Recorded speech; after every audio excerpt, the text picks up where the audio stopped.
presente de todos, né? Os agentes aqui, ó, da matéria, nossos agentes, trabalhando interno aqui. Uma empresa também, uma licitação sobre o tratamento do esgoto, a ANA. Então, o tabuleiro foi contemplado antes da gente começar aqui, estava fazendo uma mesa redonda.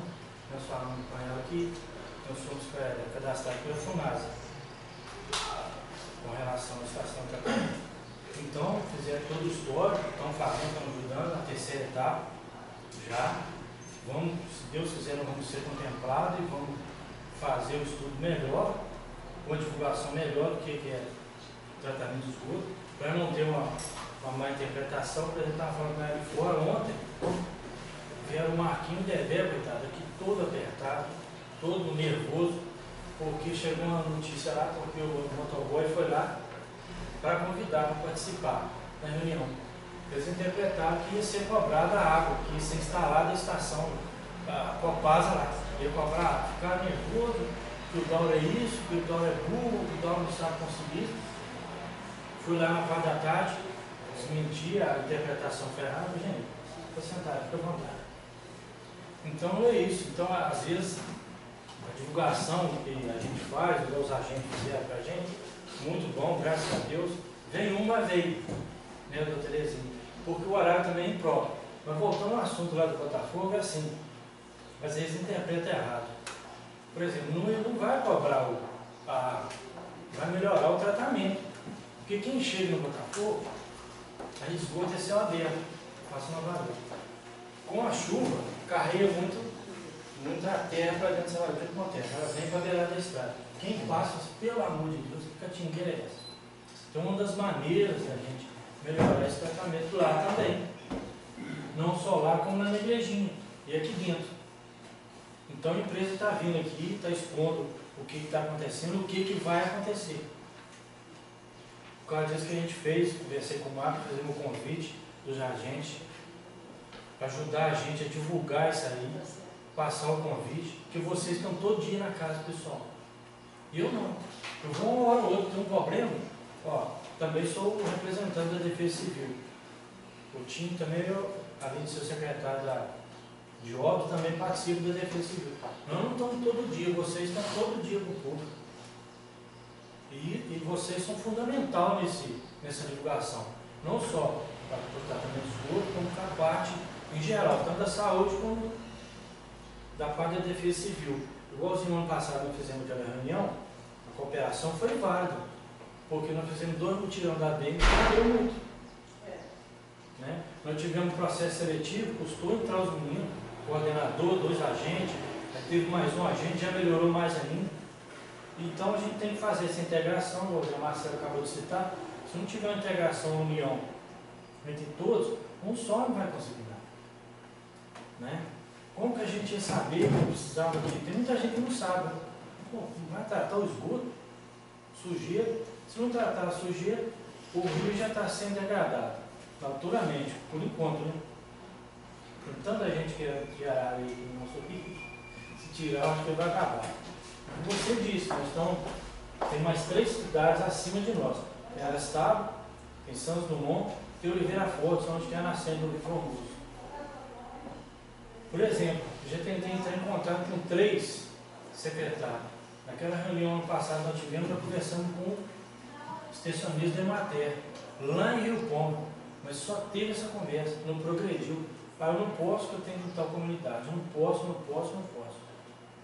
Mas eu pedi para mim lá, para a gente conversar, sentar, que seja assim, que a gente faz um reflorestamento, proteja mais o rio, proteja mais a nascente lá no Rio Forte, que procure saber melhor o que está acontecendo em Santos Dumont, porque o rapaz de lá de Arastal falou, não, meu rio é um corguinho, tomou um corguinho e trabalhava desce para o Rio Formoso.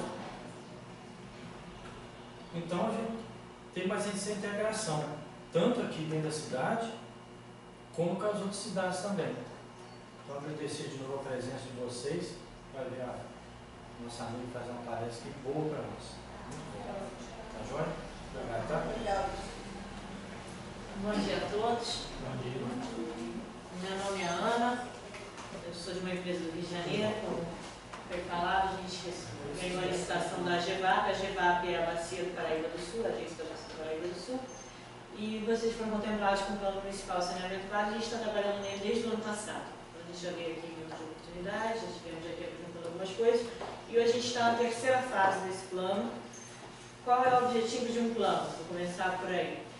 Um plano municipal de saneamento básico, ele pretende, além de verificar toda a questão de água, esgoto, drenagem e resíduos sólidos, de como está o saneamento básico no município atualmente, ele também pretende vislumbrar como vai ficar no futuro. E a gente está justo nessa fase. Por favor. Esse aqui é o nosso cronograma de trabalho. Então, ele começou lá em setembro, quando nós assinamos o nosso contrato, e estamos trabalhando desde então. Primeiramente, a gente teve uma fase de planejamento, a gente teve uma reunião em um bar, depois da caracterização, falta um pouco isso. Depois da caracterização, essa parte daqui, que foi um período em que a gente conheceu os municípios, a gente verificou as condições, porque nós são vários municípios, é um conglomerado de municípios que estamos trabalhando, e cada município tem sua peculiaridade, tem sua questão específica, apesar de eles serem próximos, eles têm diferenças. Então é importante a gente ter uma caracterização completa do município. Depois a gente fez o diagnóstico, que é baseado no saneamento. Então a gente verificou todas as estruturas de abastecimento, todas as condições de esgotamento sanitário, a questão do lixo, como é tratado, como é levado, e a questão da drenagem também. E hoje nós estamos nessa fase de proposições, exatamente nesse evento que vai ser marcado aqui em vermelho. Proposição nada mais é do que propostas. Nós estamos estudando, a partir do diagnóstico, a gente vai criar um prognóstico. É que nem quando a gente vai ao médico. O médico pergunta quais são os nossos, o que a gente está sentindo, o que está. Vai chegar um prognóstico e aí sim receitar alguma solução. Então é isso que a gente está nessa fase. A gente já levantou as informações todas do município e estamos agora analisando quais seriam as possíveis soluções. Lembrando que o plano ele não vai dizer o que o município deve fazer ou não. Ele vai fazer propostas, ele vai dizer as soluções que existem e quais são as vantagens e desvantagens dela, ele vai mostrar essas coisas. E o próprio município, a própria população é que vai decidir, através da sua participação, através do seu controle social, vai decidir o caminho que o saneamento vai seguir. Então, passando agora para o próximo, a gente, como eu estava falando, é o prognóstico. O prognóstico ele é composto principalmente de duas situações que às vezes são contrárias. A gente tem um cenário possível. Isso está envolvido com relação às condições de recursos do município. Então você tem um cenário possível, condições de saneamento do próprio município, as condições da população, de educação, em que situação está a educação ambiental da população. Eles estão conscientes, eles não estão. Isso cria os cenários possíveis. E aí a gente tem o futuro desejado. E obviamente o nosso futuro desejado é sempre a universalização. É sempre as pessoas com todos os serviços disponíveis para elas, com o tratamento adequado da água, com o tratamento dos esgotos para não poluir o meio ambiente e não ter risco de contaminação, a disposição adequada do lixo, o tratamento do lixo, que é um ponto importante que a gente vai discutir. Então é essa questão, a redução do risco de inundação, ninguém quer ter sua casa atingida. Então esse é o futuro desejado. E o nosso trabalho é exatamente juntar essas duas coisas. O cenário possível com o futuro desejado. Como é que a gente chega num denominador comum? Então, a partir das proposições, a gente vai ter soluções condizentes com as condições locais aqui. A gente vai estudar várias opções, a gente vai apresentá-las, vai mostrar quais são as vantagens e desvantagens de cada uma, até chegarmos ao estudo do Estado Futuro do Serviço de Saneamento, que é o que daqui a 25 anos esse plano tem uma vigência, um horizonte de 25 anos, a gente estuda até 2038. Toda a questão da cidade. E como é que a gente vai estudar até 2038? A gente começa fazendo a projeção populacional. Por quê? Porque não é importante atender todo mundo hoje e atender todo mundo que vai ter no futuro.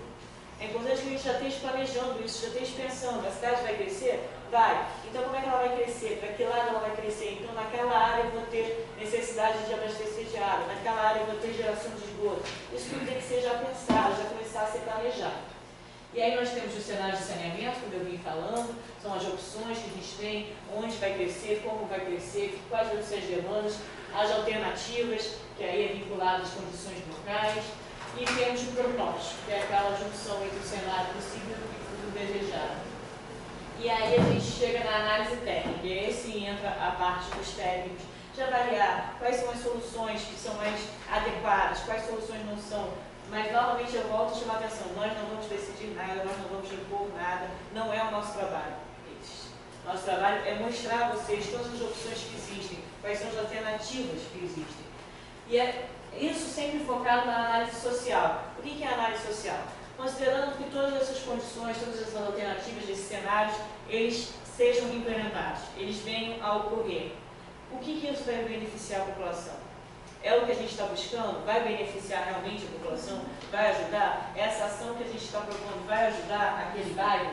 Então, aí sim, nós temos então a proposição. Então, a gente começou fazendo um estudo populacional e vocês reparem que... Pode passar, gente. Vocês reparam que no estudo populacional, a população do município, que é essa linha vermelha, ela é quase estável no período. Mas já há uma diferença muito grande entre a linha azul e a amarela. A linha amarela é a população rural, a azul é a população urbana. A gente percebe que vem ocorrendo aqui no município um êxodo rural. A população do campo está vindo para a cidade, e fortemente. E a gente está prevendo que isso vai continuar no processo durante o plano. Então, essa é a nossa projeção populacional. É claro, isso pode mudar, isso pode não ocorrer, e daí a necessidade de tempo em tempo se rever o plano e se verificar se realmente aconteceu dessa forma ou não. Mas isso é o que vem acontecendo no passado e a gente está projetando para o futuro. O plano de metas. O nosso plano de saneamento ele é dividido em planos de metas de 3 prazos, conforme a lei exige. Então, temos o curto prazo, o médio prazo e o longo prazo. Esses 3 prazos, eles têm uma vigência, segundo o nosso planejamento, de 5 anos no curto prazo, de 10 anos, ou seja, de 2018 a 2028 no médio prazo e de longo prazo até 2038, que é quando nós vamos estar revisando a vigência e o horizonte do plano. Aí, da parte de curto prazo, a gente está imaginando ações mais emergenciais, ações que estão sendo pedidas pela população, ações que mais vão impactar rapidamente na população. Então, nessas ações emergenciais está, por exemplo, o tratamento de esgotos, que é um ponto importante. É um risco muito grande você ter os seus esgotos lançados diretamente nos córregos. Uma questão de poluição, uma questão de contaminação. A gente de saúde sabe bem do que estamos falando, né? Os riscos que estão envolvidos nisso. Então, esse é um ponto para o curto prazo. Também no curto prazo, a gente tem toda a base de planejamento. O plano é um planejamento, então ele precisa ser pensado. E como a gente está pensando para 25 anos, ele precisa ser bem pensado no momento, para que lá na frente a gente consiga alcançar as metas. Na parte do médio prazo, a gente vai ter a expansão dos serviços, a gente vai ter a universalização, os serviços chegando a todas as pessoas com os serviços eficientes, universais, regulares. E no longo prazo é simplesmente a revisão e a melhoria contínua. Obviamente os serviços, os equipamentos, as infraestruturas, elas precisam ser renovadas, elas precisam ser mantidas. Então há sempre uma melhoria contínua. Eu vou entrar agora no abastecimento de água. Esse é o gráfico de consumo per capita de água. O que é o consumo per capita de água? É o quanto cada pessoa aqui no município consumiu de água, em média. Isso foi calculado para cada ano, então você tem aqui o ano 2007, 2008, 2009, 2010, 2011, você vê que essa curva aqui está crescendo.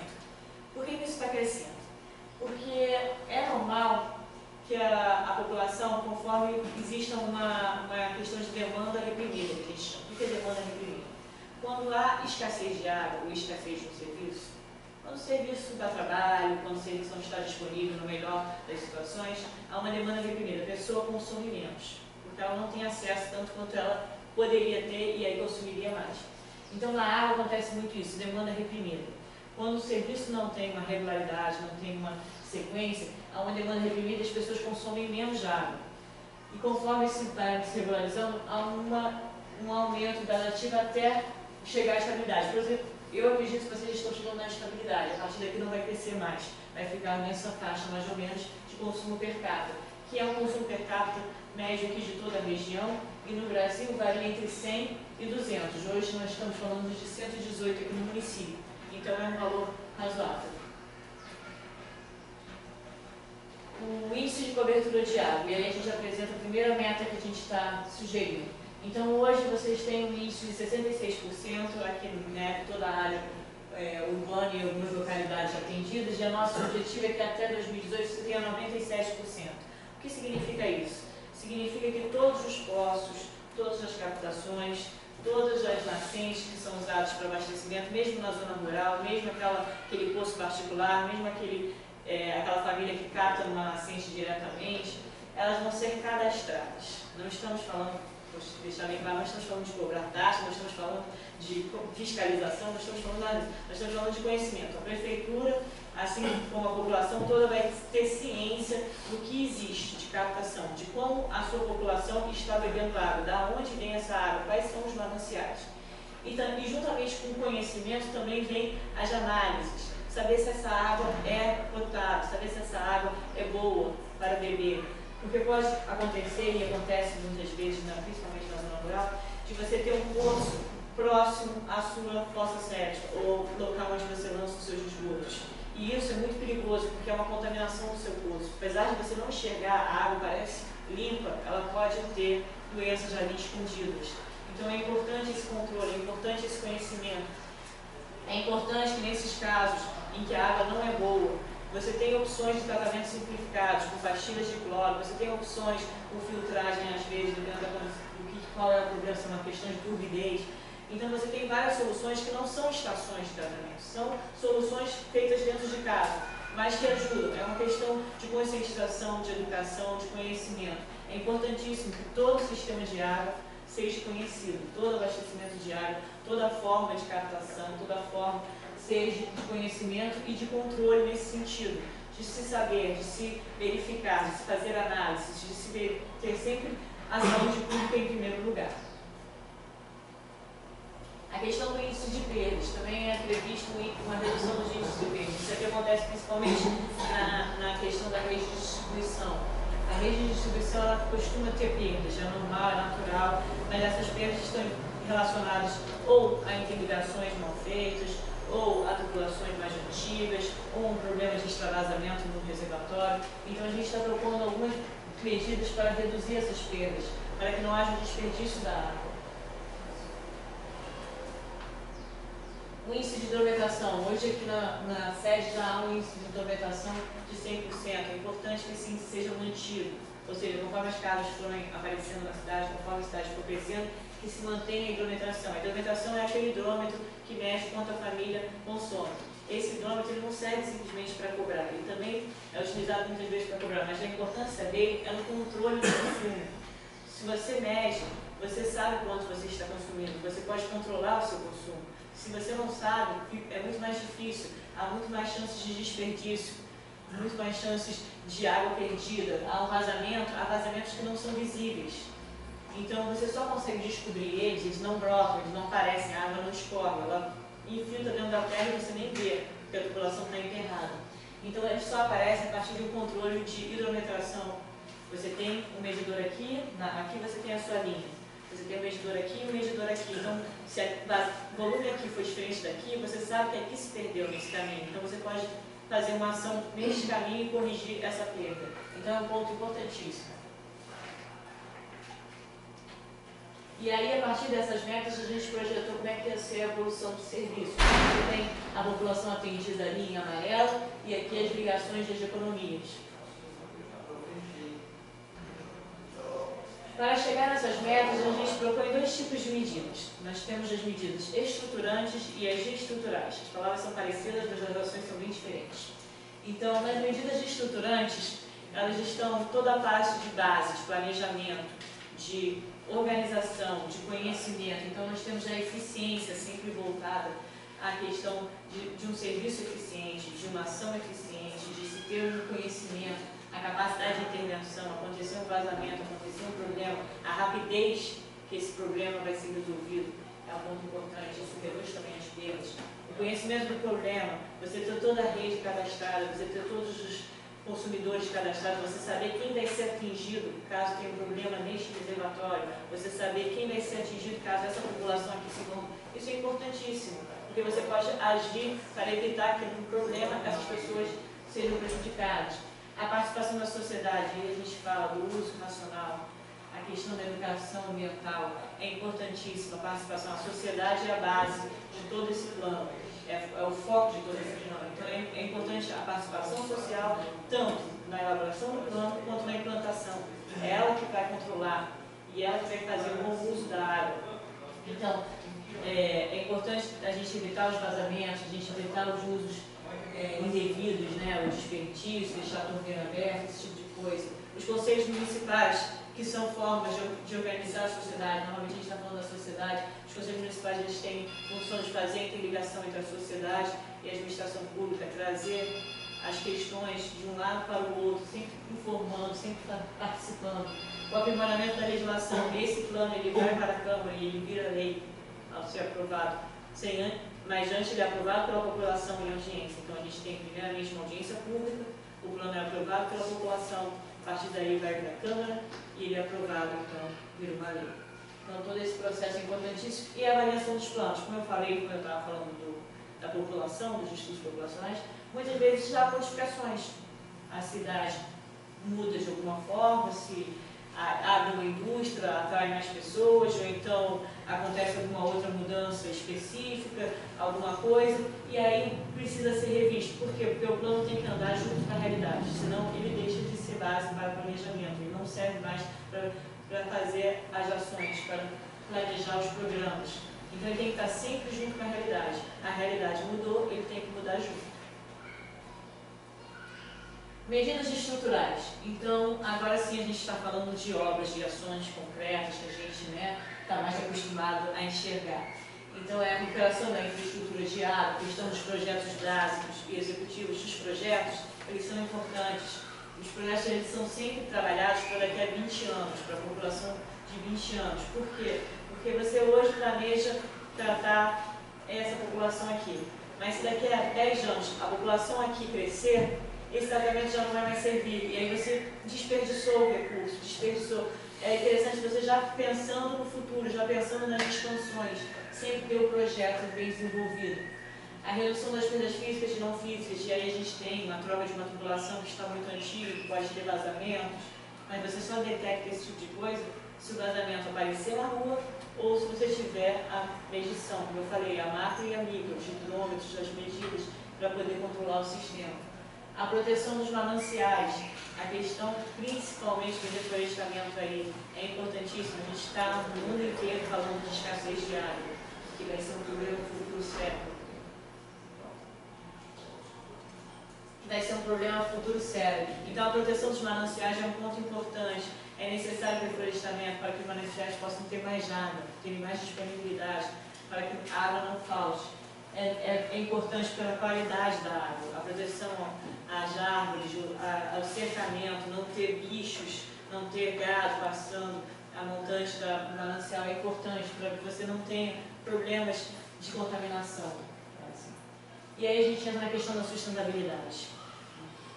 A questão da tarifa, isso é sempre muito discutido.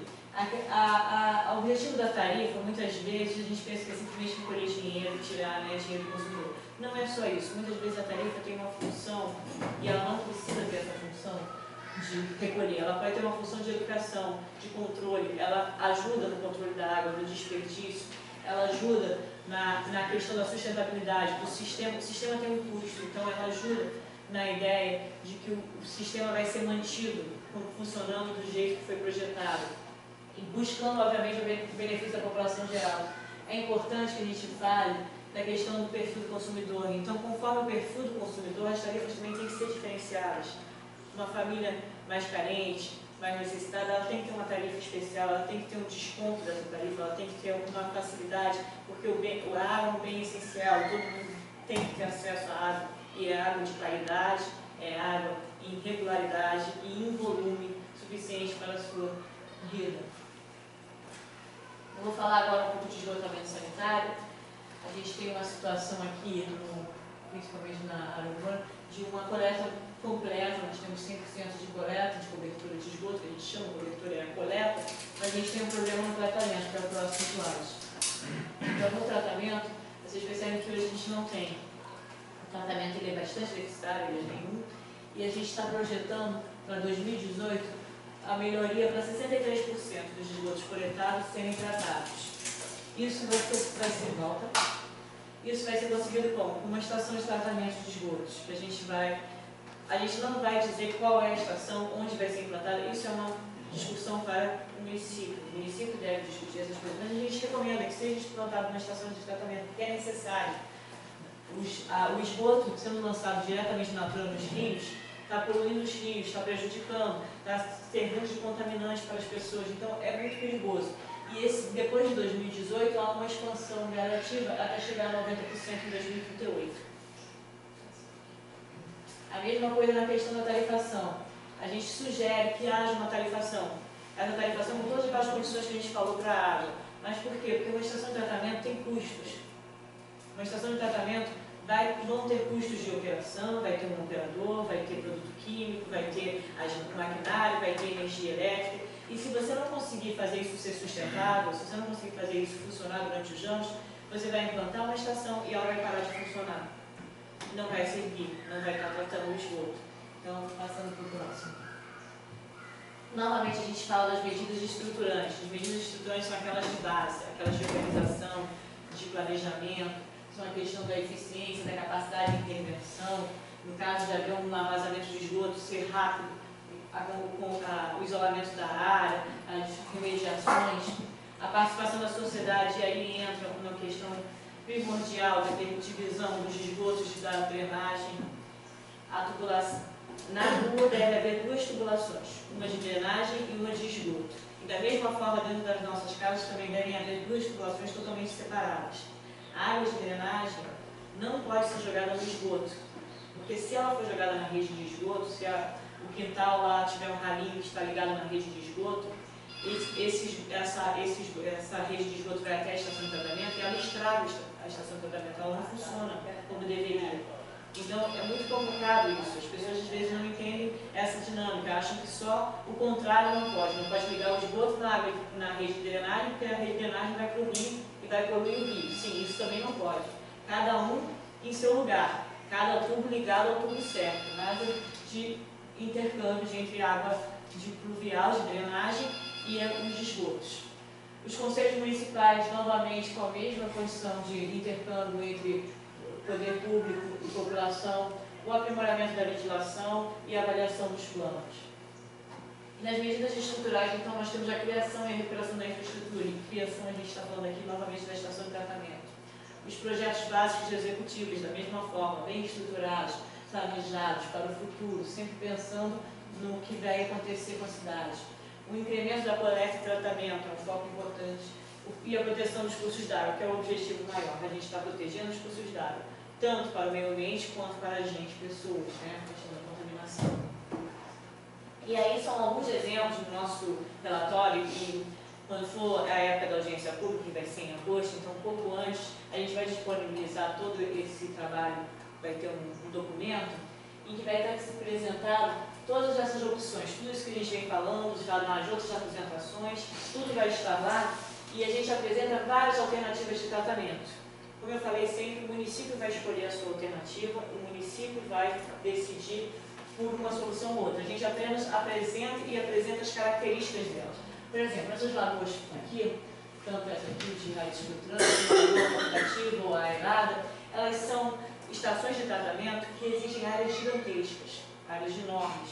Então, para vocês terem uma ideia, numa lagoa facultativa, o esgoto precisa ser acumulado por quase um mês. Então você pega os esgotos de toda a cidade e junta durante um mês, o volume que isso vai dar, a quantidade de área que você vai ter para deixar esse efluente lá sendo tratado. Então são áreas muito grandes, mas são soluções, principalmente essas duas, que não exigem energia. Então, se tiver a área, obviamente que a área não é só área, ela tem que ser plana, porque senão você tem o trabalho de terraplanagem que vai custar muito dinheiro. Então todas essas condições estão envolvidas, tudo isso tem que ser estudado pela prefeitura e pela população. A lagoa aerada já é uma solução, é uma lagoa também, mas ela tem um aerador que exige energia, mas a área diminui. Então você tem essas soluções. Na próxima questão a gente vai ter soluções de áreas reduzidas. Então, essa questão aqui é um reator anaeróbico. Isso aqui, aquele outro eu falei que o esgoto tem que ficar 30 dias, né? Esse aqui tem que ficar 6 horas.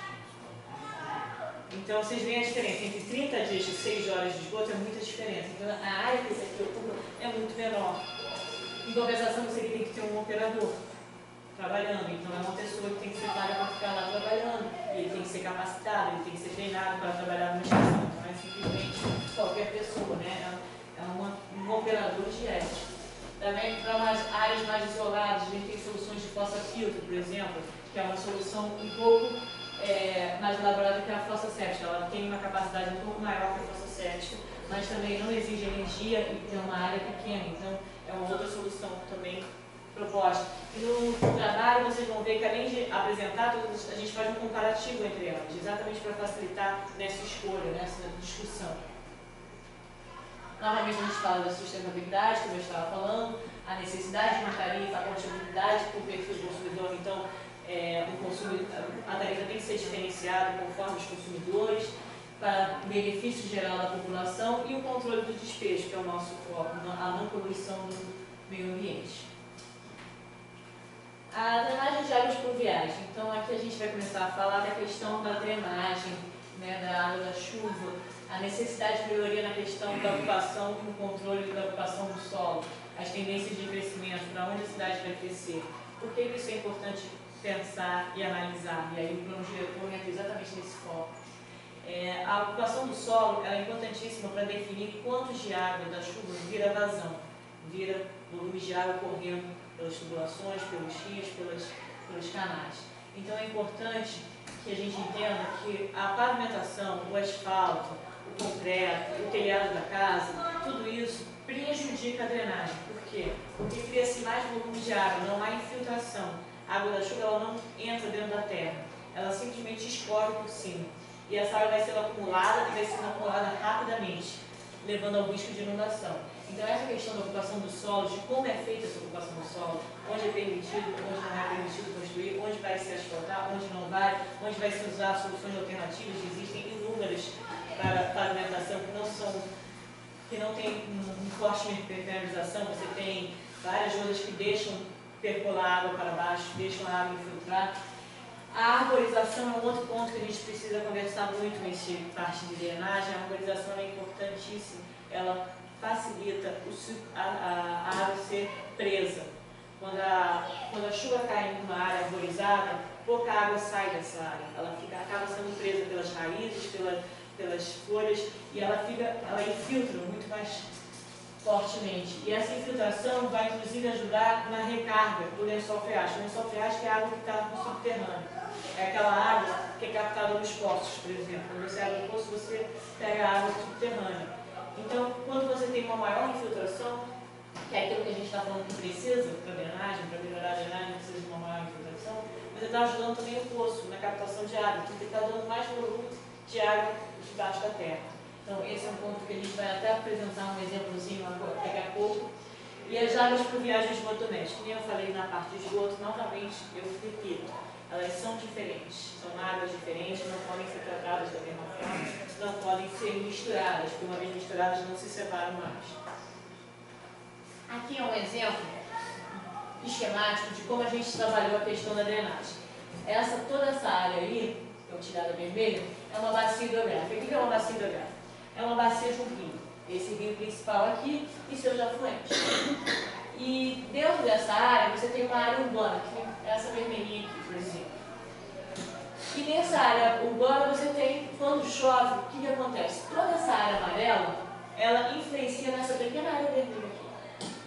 Toda essa chuva que cai aqui em cima, o que não foi infiltrado, vai chegar aqui e vai influenciar na drenagem desta área. Então é importante a gente ter esse tamanho, e a gente calculou as bacias todas, as montantes da área urbana, calculamos os volumes, os perímetros, todos, para calcular a descarga que chega aqui, para exatamente podermos fazer propostas em cima disso. Então vamos mostrar o próximo. Essa é a situação real do município, né? Então aqui é a sede urbana, aquela área vermelha na outra. E toda essa bacia aqui contribui para lá, que seria aquela área amarela, como a setinha amarela está mostrando. Toda a água que chove naquela região, o que não infiltra vai chegar na cidade e vai exigir mais da drenagem, aumentando os riscos de inundação. Volta só um minutinho. E o que acontece? Aqui a gente limitou a bacia no seu município, mas acontece que Santos Dumont, como vocês podem ver aqui, está logo aqui. E o que chove aqui também chega aqui. Acontece na drenagem que os municípios vizinhos interferem. E vocês interferem no próximo município, o que está a jusante, o que está para lá. E o rio corre nessa direção.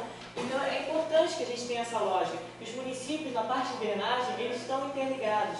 Eles não estão isolados. As bacias, elas não respeitam limites municipais. A água não respeita isso. Ela vai passando de um município para o outro.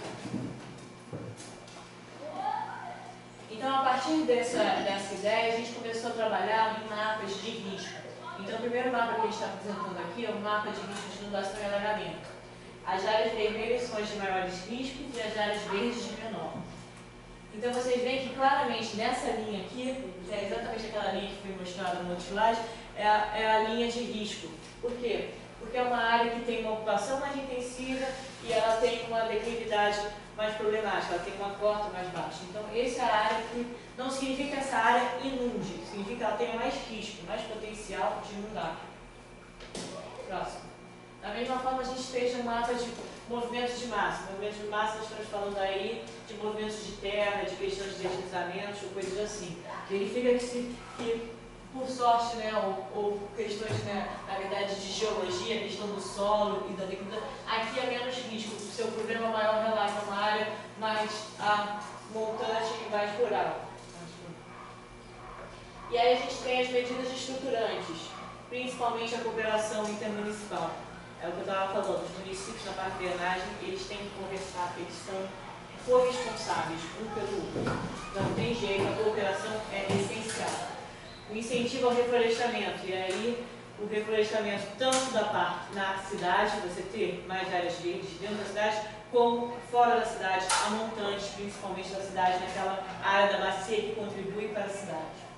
A educação ambiental, a questão do lixo nos rios, nos córregos, que vai bloquear a passagem de água e vai gerar um alagamento.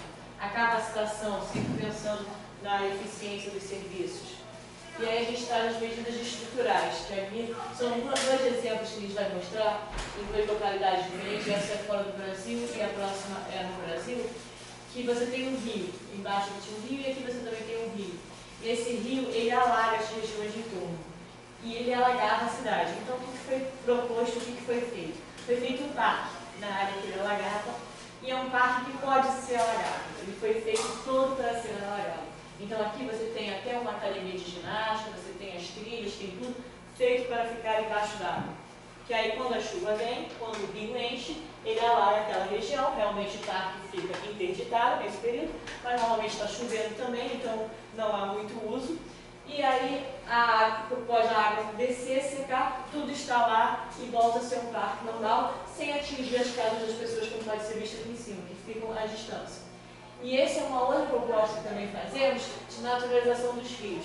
Obviamente, essa proposta é voltada para a área mais não ocupada dos rios, mas normalmente, antigamente, a gente tinha muita mania de fazer essa situação aqui, de canalizar os rios, de fechar os rios, de passar o problema para o próximo, que é isso que a gente faz quando canaliza o rio. Porque você aumenta a vazão e aumenta a velocidade, você simplesmente transfere para a jusante o problema.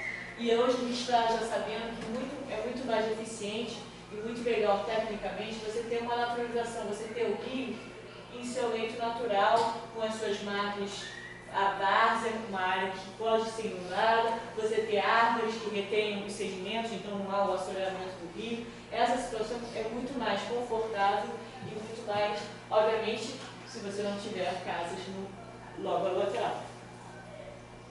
E aqui é o exemplo da arborização que eu estava falando mais cedo.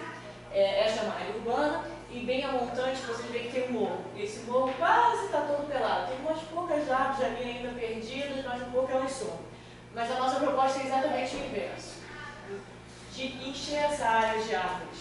De você fazer um parque, fazer um reflorestamento forte nessa área, para que a água fique nesta região e não venha inundar a cidade aqui embaixo.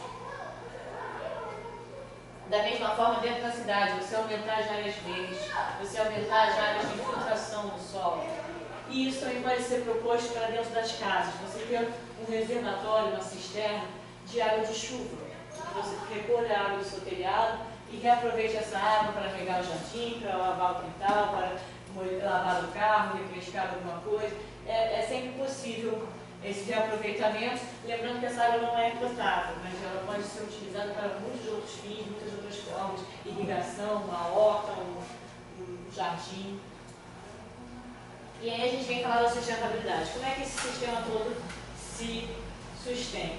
E às vezes, como eu estava falando antes, a tarifa pode ser usada como uma forma de estímulo. Então, você cria uma tarifa, mas você cria métodos de redução da tarifa ou de cancelamento da tarifa em condições específicas. Se a pessoa aproveitar o estudo, ela não paga a tarifa. Se ela plantar, se ela tiver, como hoje a gente está falando em reserva legal.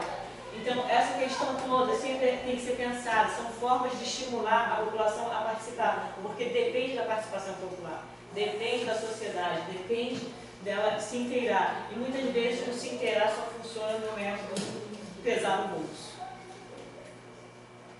E aí, por último, a gente está falando de ações de emergência e contingência, que é a questão da defesa civil. É preciso ter uma defesa civil organizada, que tenha um sistema de alerta, não necessariamente precisa ser só um exemplo, obviamente, mas que tenha um sistema de aviso, um sistema de controle, de interligação, de hierarquia, quem liga para quem é responsável por quem. Isso é preciso estar bem organizado dentro do município. Claro, no caso de emergência, porque caso de emergência ninguém sabe quando vai acontecer. Acontece de repente e é preciso já ter uma estrutura organizada, pensada de como agir nesta hora. E é importante também sempre avisar o SINAM sobre as questões de doenças vinculadas à inundação e alagamentos. É um sistema nacional de informação a esse respeito que faz todo o histórico e analisa as ações de programas voltados para esse tipo de ação. E finalmente a gente tem os resíduos sólidos. Os resíduos sólidos nada mais são do que os nossos lixos, né? E nos nossos lixos é engraçado que a gente acha que tudo é lixo igual, mas o lixo é bem diferente. Você tem várias fontes de lixo, os lixos são diferentes, exigem coleta, tratamento e disposição diferentes. Então nessa primeira coluna aqui a gente tem os vários tipos de resíduos, ainda tem mais alguns que vamos chamar aí que eu vou falar. Então você tem o resíduo do entulho, que pode ser levado para ser um beneficiamento e um aproveitamento, por exemplo, fazendo estradas na área rural, fazendo caminhos, você pode aproveitar o entulho para isso, você tritura ele, você beneficia ele, usa ele como cascalho, ou então até mesmo na própria produção de concreto ele pode ser utilizado. A questão do resíduo de poda pública, a gente tem um acondicionamento, ele pode também ser aproveitado para compostagem, ele pode ser aproveitado para várias outras formas. O resíduo doméstico, ele tem duas opções. Hoje em dia ele é acondicionado na geração, ele é coletado por caminhão, ele é levado para a unidade de triagem que existe aqui no município de compostagem e vai para um aterro controlado. Isso aqui é uma situação, esse mapa aqui toda é a situação atual, tá? Logo mais eu vou apresentar as propostas. Isso aqui é uma coisa que eu gostaria de chamar a atenção, que a gente vai conversar um pouco mais à frente. As indústrias elas têm as suas disposições específicas, inclusive com estações de tratamento também de esgoto, também o lixo, elas têm as legislações. O resíduo de saúde, ele precisa ser separado porque ele é infectante, então ele tem toda uma coleta separada, ele tem um manejo separado, ele é armazenado, ele é coletado por uma empresa separada, ele tem uma destinação específica, ele não pode ser colocado em aterro, ele tem que ser incinerado ou sofrer autoclavagem. Então tudo isso é feito aqui no município dessa forma. Então a gente apresenta também nesse documento, que vocês vão mais à frente ter em mãos, a coleta seletiva, o transbordo, várias tecnologias relacionadas a resíduos sólidos, a estação de transferência, a usina de triagem, como vocês têm aqui já, a compostagem intermunicipal. Por que a gente fala de compostagem intermunicipal? Porque a senhora vai começando um pouco mais cedo aqui. É interessante que Minas tem uma característica, especialmente dessa região, ela tem uma característica um pouco diferenciada do resto do Brasil em relação a resíduos sólidos. O Brasil inteiro ele tem uma média de 60% do lixo ser orgânico, ser restos de comida, ser casca de fruta, casca de batata, essas coisas, ser sobras de coisas orgânicas. E isso não acontece aqui em Minas, porque muito desse material orgânico é aproveitado na própria casa. Se dá para o cachorro comer, se usa para compostagem, se coloca na horta. Existe muito reaproveitamento desse material. Então aqui o lixo é muito mais reciclável do que o orgânico.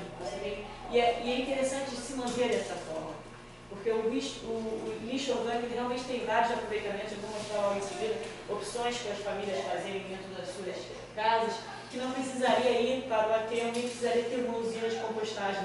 As famílias mesmo poderiam fazer. Já o reciclado não. O reciclado da família não, é muito mais complicado, é muito mais fácil você ter uma usina. Só que a usina de triagem de reciclado só funciona se estiver separado do orgânico. Então a coleta tem que ser separada, o lixinho em casa tem que ser separado, tudo, todo momento tem que ser separado. A gente vai apresentar isso de forma mais explícita na frente.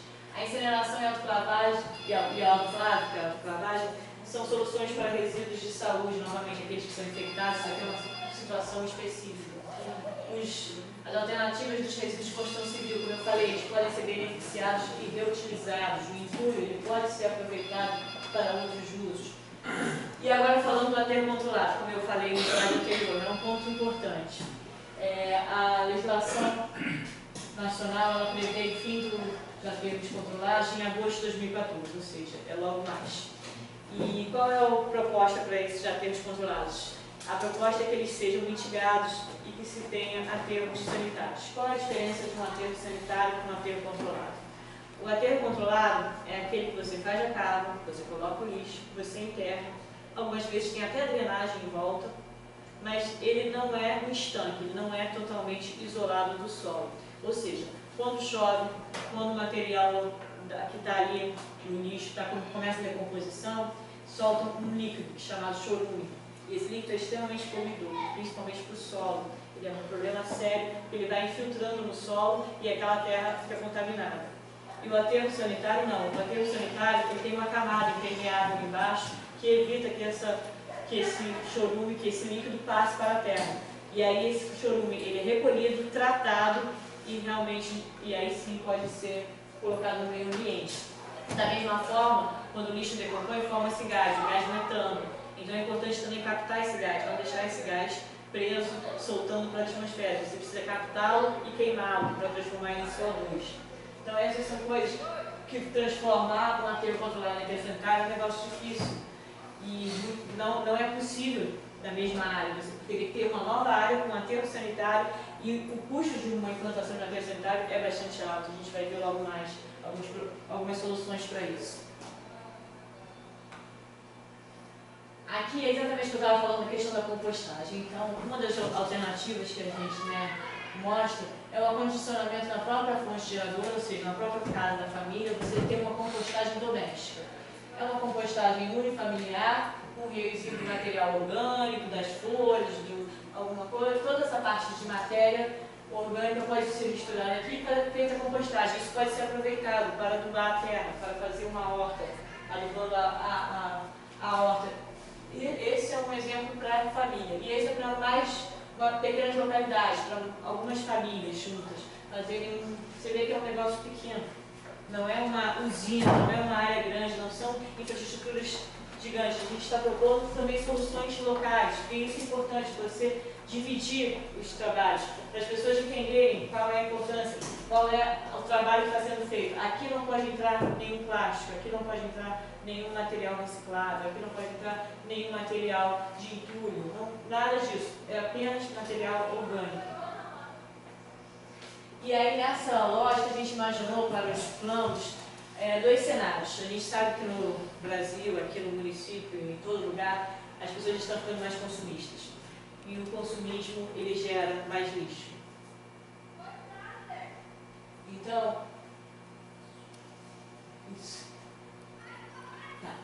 Passa para o João Brazos. Então aqui a gente tem a linha vermelha, ele mostra uma quantidade de lixo gerado.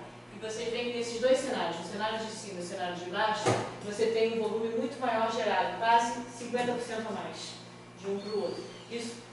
Isso é o que a gente está imaginando. Há esses dois cenários possíveis. As pessoas gerarem mais lixo é normal, mas o quanto mais? A gente não vai querer reduzir isso. Isso é um trabalho que deve ser feito pela gente mesma. A gente tem que começar a entender que o nosso lixo ele demora muito tempo para ser decomposto, ele demora muito tempo. O serviço de reciclagem, mesmo quando ele é reciclado, o serviço de coleta, o serviço de tratamento, de reciclagem, ele é muito caro, a gente está desperdiçando dinheiro. Então a gente tem que entender que a gente tem que reduzir o lixo. E para isso foi imaginado esses dois cenários. Esse primeiro cenário aqui com aumento de produção de lixo, mas um aumento pequeno, e esse aqui com um aumento normal, como está acontecendo. E ele fica muito acima do outro.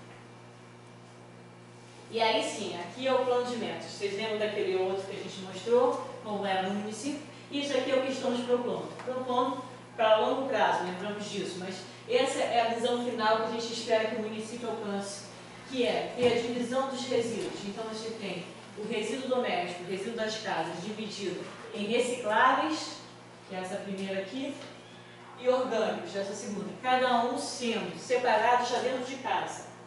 2 lixinhos, tudo separado. Você separa o orgânico do reciclável. O reciclável, limpinho, sem matéria orgânica, vai ser acondicionado em casa, vai ser coletado em uma coleta separada, vai ter a valorização através da triagem, vai para a usina de triagem, vai ser separado, que pode ser aproveitado pela indústria, e uma parte, que muitas vezes acontece, tem uma parte que não dá para aproveitar, ele vai sim, essa parte do aterro sanitário. Mas lembrando que o aterro sanitário é uma infraestrutura cara, exige muito. Então, quanto menos a gente tiver dessa parcela aqui, melhor vai ser. Mais tempo o seu aterro sanitário vai durar e menos gasto você vai ter nessa parcela aqui de destinação final. Então é importante aumentar o máximo de recicláveis. E para isso separar o orgânico. O orgânico, ele vem, saiu da sua casa, foi para uma coleta adequada, ou seja, uma coleta separada. Um dia passa o caminhão de coleta reciclável, outro dia passa o de orgânico, ou alguma forma desse tipo, ou entregue em algum lugar. Existem vários. E aí vai ou para compostagem, ou se faz compostagem domiciliar, como a gente mostrou, ou local do bairro, ou aquele outro, que pode ser utilizado. Os resíduos de saúde também, da mesma forma como é feito hoje, tem a separação, tem a coleta separada, é importante que se mantenha isso. Tem a incineração, a autoclavagem e a destinação final correta para esse material. A questão dos entulhos. Ter a coleta separada, ter a valorização, ter a triagem, ter o beneficiamento, o triturado, ou outras formas de trabalhar esse material de entulho, e aí ter o reuso. E ao final, então, no aterro, você só coloca o rejeito, aquilo que não deu para aproveitar em nenhuma das outras frentes. Bom dia.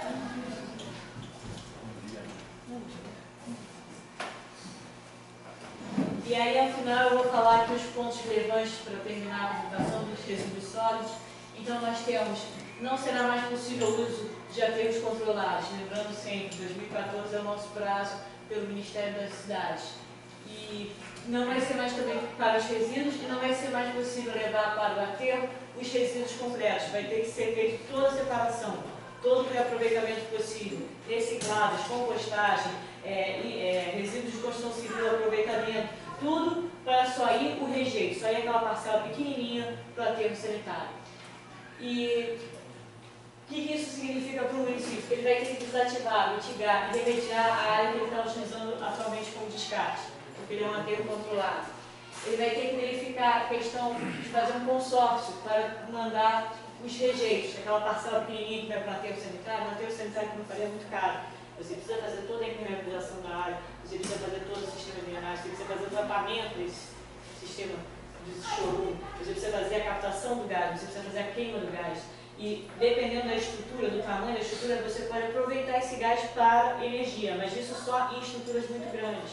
Não adianta ter o sonho de fazer isso no município, que não vai funcionar. Ele não tem capacidade, ele não consegue gerar energia a partir disso. Então, essa ideia só funciona se for um aterro grande, se for um consórcio de municípios se juntando para fazer um aterro conjunto, se for um aterro terceirizado, se for. Mas para isso, lembrando sempre, diminuir ao máximo o nosso volume que vai para o rejeito.